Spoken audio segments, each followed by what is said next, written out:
Mesures sanitaires et couvre-feu oblige, la mortalité sur les routes est en baisse, moins 35% en janvier par rapport à l'année dernière, selon les chiffres de la sécurité routière. En revanche, le nombre de morts à vélo, lui, n'a pas bougé en 2020.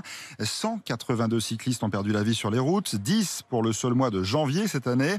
Les cyclistes sont de plus en plus nombreux sur les routes et ce sont les plus âgés qui paient le plus lourd tribut, avec 30% de mortalité pour les 55-75 ans, selon une étude de la société DECRA.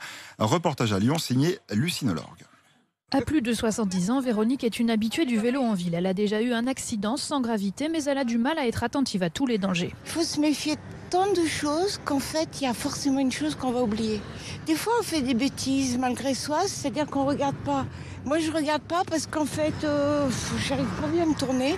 J'ai un peu le torticolis. Patrick, lui, se déplace tous les jours à vélo et il se fait souvent des frayeurs. Oui, ça m'arrive de me faire peur parfois quand je suis en bout de course des freins et qu'il y a une voiture qui freine.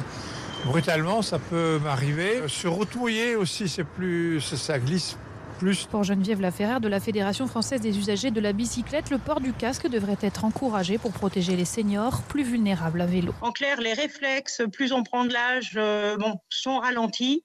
La maîtrise et le temps de réaction surtout est plus lent. Et donc, en effet, le temps de réaction qu'on a un peu plus lent peut faire qu'on peut chuter plus fréquemment à vélo. Autre facteur potentiel d'accident, le vélo électrique, très prisé des seniors qui se remettent en selle et ont parfois du mal à s'habituer à la vitesse.